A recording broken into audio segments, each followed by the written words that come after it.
जय हिंद दोस्तों, आप सभी का हमारे YouTube चैनल विद्यालय एजुकेशन में स्वागत है। मैं सचिन आज आप सभी के लिए बिहार टीचर एग्जाम जो आपका होने वाला है उसके लिए वर्ल्ड ज्योग्राफी की क्लास लेकर आए हैं।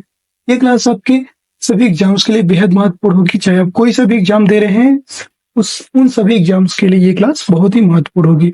इसके पहले हम वर्ल्ड ज्योग्राफी की एक क्लास ले चुके हैं और ये हमारी सेकेंड क्लास है जो आपके सारे एग्जाम्स में महत्वपूर्ण भूमिका निभाएगी।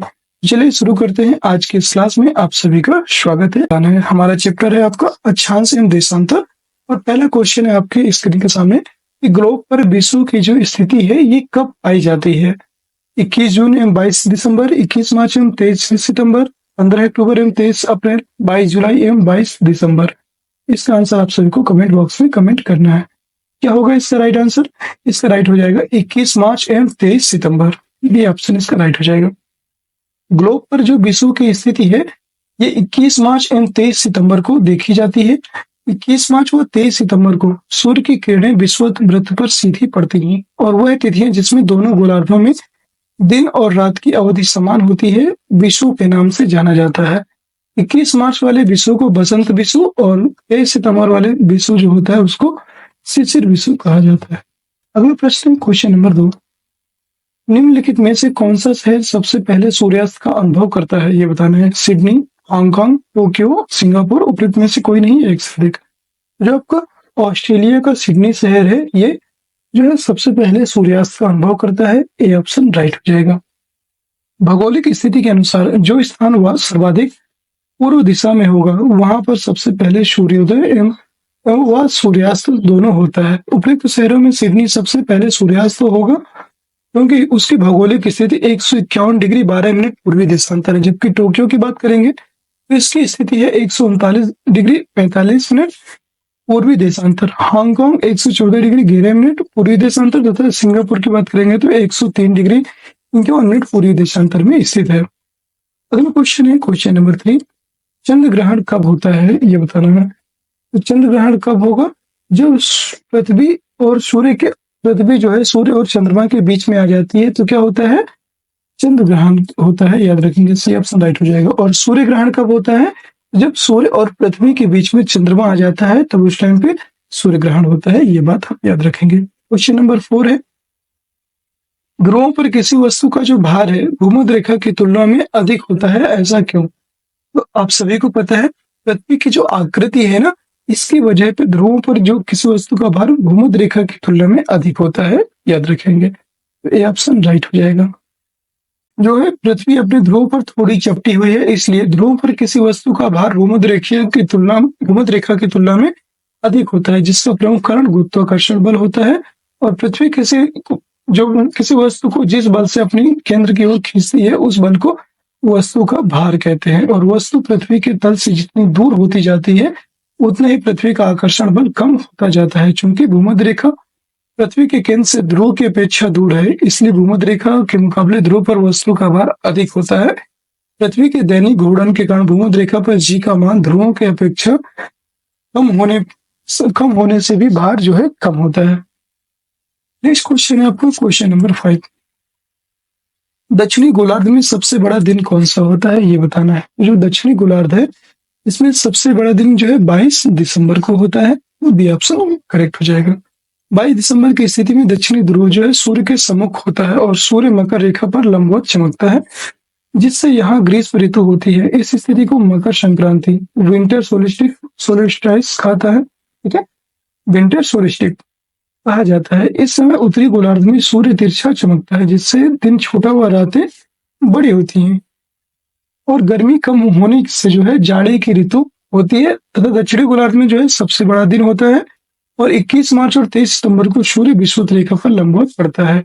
इन्हीं दिनों जो है सूर्य उत्तर से दक्षिणी और दक्षिण से उत्तरी गोलार्ध में प्रवेश करता है इसलिए इस दिन जो है पूरे पृथ्वी पर दिन और रात बराबर होते हैं। 2 तिथियां याद रखना, 21 मार्च और 23 सितंबर को। अगला क्वेश्चन है क्वेश्चन नंबर 6, यदि ग्रीनविच प्रधान जो माध्याह्न रेखा और समय जो है 12 बजे दोपहर का है तो 30 डिग्री दक्षिण पूर्वी देशांतर रेखा पर अवस्थित स्थान पर समय कितना होगा ये बताना है। ग्रीनविच जो प्रधान माध्याह्न रेखा पर जो समय है 12 बजे है दोपहर के तो 30 डिग्री दक्षिण पूर्वी देशांतर दक्षिण और पहले तो दक्षिण और पूर्वी देशांतर, तो ये ऐसी कोई स्थिति होगी। दक्षिण पूर्वी देशांतर पर 30 डिग्री है, तो 30 डिग्री के लिए हम जो क्या करेंगे, 15 डिग्री पर क्या होता है 1 घंटे बढ़ता है, तो 30 डिग्री पर कितना 2 घंटे बढ़ेगा, याद रखेंगे। तो 12 से 2 बजे अपराह्न हो जाएगा, ये ऑप्शन राइट हो जाएगा। जीएमटी ग्रीनविच जो प्रधान माध्याह्न है, इसके पश्चिम जाने पर प्रत्येक देशांतर पर 4 मिनट घट एवं पूर्व जाने पर 4 मिनट बढ़ जाता है। और जीएमटी पर समय जो 12 पीएम का है, और 30 डिग्री ईस्ट देशांतर पर समय जो है 30 गुणे 6 120 मिनट, यानी कि 2 घंटे बढ़ेगा। अगला प्रश्न है क्वेश्चन नंबर 7। अंतरराष्ट्रीय दिनांक रेखा इंटरनेशनल डेटलाइन खींचा जाता है, तो ये जो है इसके ऊपर से खींचा जाता है, आप सभी को प्रश्न पता है, प्रशांत महासागर से होकर जाती है, सी ऑप्शन राइट हो जाएगा। अंतरराष्ट्रीय तिथि रेखा का जो निर्धारण है वाशिंगटन में 1884 ईस्वी की सभा में हुआ था। और अंतरराष्ट्रीय तिथि रेखा जो इंटरनेशनल डेट लाइन है, इसको जो है अंटार्कटिका महाद्वीप पर स्थित दक्षिणी ध्रुव पर रास सागर, रास बर्फ शेल्फ तथा क्वीन मार्ड पर्वत स्थल से होकर गुजरती है।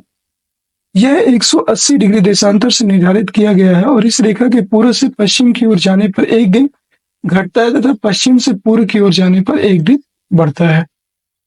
दोस्तों, हमने एक चैप्टर कंप्लीट कर लिया, इसके बाद जो है हम तीसरा चैप्टर भी इसी क्लास में कंप्लीट करेंगे, क्योंकि जो दूसरा चैप्टर था इसमें क्वेश्चन कम थे, इसलिए तीसरे चैप्टर को भी इसी क्लास में शामिल करेंगे। तो इस क्लास में आपको जो है विश्व के महाद्वीप, देश, राजधानी एवं सीमाएं ये देखने को मिलेंगे। इनके सभी इंपॉर्टेंट क्वेश्चन इसी क्लास में देखने को मिलेंगे। पहला क्वेश्चन है तीसरे चैप्टर का, निम्न में से कौन सा शहर दक्षिण अफ्रीका की राजधानी है? तो दक्षिण अफ्रीका की राजधानी है आपकी केप टाउन, याद रखिएगा, केप टाउन जो है दक्षिण अफ्रीका की राजधानी है, ये ऑप्शन करेक्ट हो जाएगा। दक्षिण अफ्रीका की 3 अलग अलग राजधानियां हैं, ये भी आप याद रखेंगे। पहली है प्रिटोरिया, प्रिटोरिया की बात करेंगे तो ये कार्यपालिका राजधानी है। दूसरी है ब्लोम फाउंटेन, ब्लोम फाउंटेन की बात करेंगे तो ये जो है न्यायिक राजधानी है, याद रखिएगा, ब्लोम फाउंटेन न्यायिक राजधानी है। केप टाउन की बात करेंगे तो ये विधायी राजधानी है, भी आपको याद रखना है। क्वेश्चन नंबर 2, भारतीय उपमहाद्वीप में लोहे का प्रयोग कब शुरू हुआ, ये बताना है। तो लोहे का प्रयोग जो है लगभग आपको सभी को पता है कि जो है लोहे का जो प्रयोग है ये लगभग जो है उत्तर वैदिक काल में शुरू हुआ था देखा जाए। और वैसे में तो जो है ये आपका 4000 से 4200 वर्ष पूर्व बीसी आप बोल सकते हैं, 4200 बीसी के लगभग प्राप्त हुआ था। उपयुक्त में से कोई नहीं, ये ऑप्शन इसका राइट हो जाएगा। हाल ही में भारतीय उपमहाद्वीप में लोहे के प्रयोग के शुरुआत का नया प्रमाण प्राप्त हुआ है, जिसके अनुसार 4200 ईसा पूर्व की तिथि निर्धारित की गई है। और यह प्रमाण तमिलनाडु में हुए उत्खनन कार्य के दौरान कार्बन डेटिंग से पुष्ट हुआ।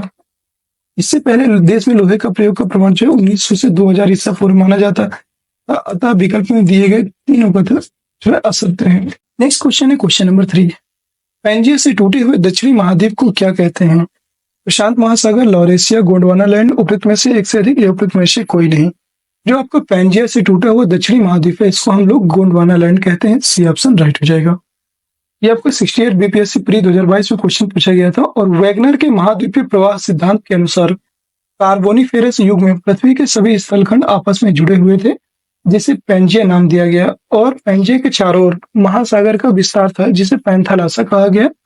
कार्बोनिफेरस युग से प्रारंभ होकर ट्रियासिक युग तक पैंजिया का विभाजन हुआ एवं भी इसका एक भाग उत्तर की ओर तथा दूसरा भाग दक्षिण की ओर प्रभावित हुआ, जिसका उत्तरी भाग अंगारा लैंड तथा दक्षिणी भाग गोंडवाना लैंड कहलाया। ठीक है, 2 भागों में ये टूट गया था, जिसे उत्तर का भाग अंगारा लैंड और दक्षिण का भाग गोंडवाना लैंड कहलाया। जुरासिक युग में गोंडवाना लैंड में विभाजन के फलस्वरूप दक्षिण अमेरिका, अफ्रीका, प्रायद्वीपीय भारत, मेडागास्कर तथा ऑस्ट्रेलिया का निर्माण हुआ। अगला क्वेश्चन है क्वेश्चन नंबर 4, आर्कटिक क्षेत्र और अंटार्कटिका महाद्वीप किसके निकट स्थित है? तो आर्कटिक क्षेत्र और अंटार्कटिका महाद्वीप की बात करेंगे, ये जो है किसके निकट स्थित है? ये उत्तरी और दक्षिणी ध्रुव के निकट स्थित है, सी ऑप्शन करेक्ट हो जाएगा। आर्कटिक क्षेत्र और अंटार्कटिका महाद्वीप जो है क्रमशः उत्तरी ध्रुव तथा दक्षिणी ध्रुव के निकट स्थित है। उल्लेखनीय है कि आर्कटिक महासागर दुनिया के 5 प्रमुख महासागरों में सबसे छोटा और उथला है, जबकि आर्कटिक पृथ्वी का सबसे दक्षिणी और सबसे कम आबादी वाला महाद्वीप है। 5वां नंबर क्वेश्चन है, क्षेत्रफल के अनुसार सबसे विशाल महाद्वीप कौन सा है? सभी को पता है, ये है आपका जो है एशिया महाद्वीप। एशिया महाद्वीप सबसे विशाल महाद्वीप है, ए ऑप्शन करेक्ट हो जाएगा। सबसे पहला है एशिया, अफ्रीका, उत्तर अमेरिका, दक्षिण अमेरिका, अंटार्कटिका, यूरोप और ऑस्ट्रेलिया, ये जो है प्रमुख महाद्वीप है और इनका अवरोही क्रम है। ठीक है। और दोस्तों अगर आप सभी को क्लास पसंद आ रही है तो एक बार प्लीज सभी लोग जो है क्लास को लाइक कर दीजिए, शेयर कर दीजिए और चैनल में नए हैं तो चैनल को सब्सक्राइब भी अवश्य कर लीजिए। पहला क्वेश्चन, नेक्स्ट क्वेश्चन है क्वेश्चन नंबर 6। निम्नलिखित देशों के जोड़ों में किस जोड़े की पर्वतीय सीमा सबसे लंबी है, ये बताना है। किस जोड़े की पर्वतीय सीमा सबसे लंबी है? भारत, चीन, Spain, France, Chile, Argentina, Pakistan, Afghanistan, उपरोक्त में से कोई नहीं है एक से अधिक। आपका बीपीएससी हेडमास्टर का क्वेश्चन है और ये जो है चिली और अर्जेंटीना जो है इनकी सीमा सबसे लंबी है। सी ऑप्शन करेक्ट हो जाएगा। दक्षिण अमेरिका महाद्वीप के पश्चिमी तट पर उत्तर से दक्षिण तक फैली एंडीज पर्वतमाला की सबसे लंबी पर्वतीय सीमा चिली तथा अर्जेंटीना से लगती है। नेक्स्ट क्वेश्चन है क्वेश्चन नंबर 7। क्षेत्र और देश के निम्नलिखित जोड़ों में से कौन सा जोड़ा सही सुमेलित नहीं है, ये बताना है। रियूनियन फ्रांस, मकाऊ चीन, ला पाल्मा स्पेन, फॉकलैंड यूके, उपरोक्त में से कोई नहीं है, उपरोक्त में से एक से अधिक।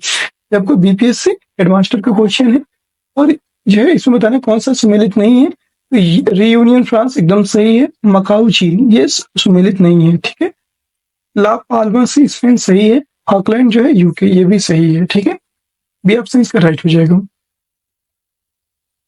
मकाऊ चीन जो है देश का एक स्वायत्त ऑटोनॉमस क्षेत्र है जिस पर चीन का प्रशासनिक अधिकार है, जबकि रियूनियन फ्रांस, ला पाल्मा स्पेन तथा फॉकलैंड यूके देश के अधीन जो है शामिल क्षेत्र हैं। ये भी आप याद रखेंगे। नेक्स्ट क्वेश्चन है क्वेश्चन नंबर 8। निम्नलिखित में से किस देश की मृत सागर के साथ भूमि सीमा नहीं है? मृत सागर जो है डेड सी जो है इसके साथ किसकी भूमि सीमा नहीं है, ये बताना है। लेबनान, जॉर्डन, इजराइल, फिलिस्तीन, उपरोक्त में से कोई नहीं या एक से अधिक। इसका राइट आंसर हो जाएगा आपका ये ऑप्शन लेबनान। लेबनान इसका राइट आंसर हो जाएगा, याद रखेंगे। लेबनान जो है इसकी मृत सागर के साथ भूमि सीमा साझा नहीं होती है, ये भी आप याद रखेंगे, इंपॉर्टेंट क्वेश्चन था। नेक्स्ट देखेंगे, लेबनान की मृत सागर के साथ भूमि सीमा नहीं है। मृत सागर के साथ भूमि सीमा बनाने वाले देश हैं जॉर्डन, इजराइल और फिलिस्तीन। मृत सागर जॉर्डन के रिफ्ट घाटी में स्थित है। अगला प्रश्न है क्वेश्चन नंबर 9। निम्नलिखित नदियों में से कौन सी नदी भारत से निकलकर पाकिस्तान में जाती है? वेरी इंपॉर्टेंट क्वेश्चन है। आप सभी को पता है सतलुज नदी जो है ये भारत से निकल करके पाकिस्तान जाती है। ए ऑप्शन राइट हो जाएगा। सतलुज नदी भारत से होकर पाकिस्तान में जाती है। सतलुज नदी जो है तिब्बत में स्थित मानसरोवर के निकट राकस्थल से निकलती है, जहां इसे लॉन्गचेन खंबाब के नाम से जाना जाता है। लॉन्गचेन खंबाब के नाम से जो है इसे जाना जाता है और भारत में प्रवेश करने से पहले यह लगभग 400 किलोमीटर तक सिंधु नदी के समानांतर बहती है। यह हिमालय के सिपकिला दर्रे से होकर होती हुई जो है पंजाब के मैदान में प्रवेश करती है तथा पाकिस्तान में सिंधु नदी से मिल जाती है, जबकि घाघरा, बेतवा तथा ताप्ती नदी वह भारत में बहने वाली नदियां हैं। अगला क्वेश्चन है क्वेश्चन नंबर 10। अफगानिस्तान किस देश के साथ सबसे लंबी अंतरराष्ट्रीय सीमा रखता है, ये बताना है। अफगानिस्तान की बात करेंगे, ये जो है सबसे लंबी सीमा रेखा आपको पाकिस्तान के साथ रखता है। बी ऑप्शन राइट हो जाएगा। अफगानिस्तान की जो सीमा है ये 7 देशों से लगती है तथा इसकी सबसे लंबी सीमा रेखा पाकिस्तान से लगती है। अफगानिस्तान की सीमा से लगने वाले अन्य देश चीन, तजाकिस्तान, उज्बेकिस्तान, तुर्कमेनिस्तान, ईरान तथा भारत है। और याद रखिए एक चीज आप बताइएगा, एक क्वेश्चन, ये जो है भारत और अफगानिस्तान और पाकिस्तान के मध्य कौन सी सीमा रेखा लगती है, इसका आंसर जो है कमेंट बॉक्स में कमेंट कीजिएगा। भारत और अफगानिस्तान के मध्य लगने वाली सीमा रेखा को क्या कहा जाता है, ये आपके लिए क्वेश्चन है, इसका आंसर कमेंट बॉक्स में जरूर दीजिएगा। क्वेश्चन नंबर नेक्स्ट है 11th नंबर। निम्न में से किस महाद्वीप में सबसे अधिक देश हैं, ये बता। यूरोप, एशिया, अफ्रीका, उत्तरी अमेरिका, उपरोक्त में से कोई नहीं है एक से अधिक। तो सबसे अधिक जो देश है वो है अफ्रीका में, 54 देश है, याद रखेंगे। सबसे अधिक जो देश है ये आपके अफ्रीका में है, 54 देश है, याद रखेंगे। ठीक है। और 54 देश अफ्रीका में है, 48 देश जो है आपके एशिया में है। नेक्स्ट क्वेश्चन है क्वेश्चन नंबर 12। भौगोलिक क्षेत्र की दृष्टि से जापान का सबसे बड़ा द्वीप कौन सा है? तो जापान का सबसे बड़ा द्वीप कौन सा है? होन्शु, याद रखेंगे। होन्शु सबसे बड़ा द्वीप है। बी ऑप्शन करेक्ट हो जाएगा। और यहीं पर जो है जापान की राजधानी टोक्यो स्थित है। होन्शु जापान का सबसे बड़ा द्वीप है और यह दुनिया का 7वां सबसे बड़ा द्वीप है तथा इंडोनेशिया के जावा द्वीप के बाद विश्व का दूसरा सर्वाधिक जनसंख्या वाला द्वीप भी है यही होन्शु। ठीक है। क्षेत्रफल की दृष्टि से जापान के 4 बड़े द्वीप इस प्रकार है: होन्शु, होक्काइडो, क्यूशू और शिकोकू, ये जो है जापान के 4 प्रमुख बड़े बड़े द्वीप हैं। ठीक है, क्वेश्चन नंबर 13 है, ग्रीनलैंड निम्न देशों में से किस देश का भाग है? तो ग्रीनलैंड की बात करेंगे, ये जो है आपका डेनमार्क का भाग है, ये ऑप्शन राइट हो जाएगा। ग्रीनलैंड डेनमार्क के अधीन एक स्वायत्त घटक देश है जो आर्कटिक एवं अटलांटिक महासागरों के बीच कनाडा के उत्तर पूर्व में स्थित है। ग्रीनलैंड जो है विश्व का सबसे बड़ा द्वीप है और इसकी जो राजधानी है ये क्या है? नुक। डेनमार्क ने ग्रीनलैंड को 1979 ईस्वी में स्वायत्तता प्रदान किया था। क्वेश्चन नंबर 14 है, निम्नलिखित में से कौन सा देश भौगोलिक क्षेत्र की दृष्टि से सीमा रहित सबसे बड़ा देश है? ये बताना है। भौगोलिक क्षेत्र की दृष्टि से सीमा रहित जो सबसे बड़ा देश है वो है आपका जापान। सी ऑप्शन राइट हो जाएगा। जापान देश भौगोलिक क्षेत्र की दृष्टि से सीमा रहित सबसे बड़ा देश है और जापान प्रशांत महासागर में स्थित एक द्वीपीय देश है। जापान उत्तर से दक्षिण क्रमशः 4 बड़े द्वीपों होक्काइडो, होन्शु, शिकोकू तथा क्यूशू पर बसा है। न्यूजीलैंड दक्षिण पश्चिमी महासागर, दक्षिणी पश्चिम प्रशांत महासागर में 2 बड़े एवं कई अन्य छोटे द्वीपों से बना है और क्यूबा गणतंत्र कैरेबियन सागर में द्वीपीय देश है। फिलीपींस भी एक द्वीपीय देश है जो मध्य पश्चिमी प्रशांत महासागर में स्थित है। क्वेश्चन नंबर 15, सर्वाधिक उत्तरी दक्षिणी जो अक्षांशीय लंबाई वाली सीमा वाला देश कौन सा है? उत्तर दक्षिणी, वो है आपका चिली।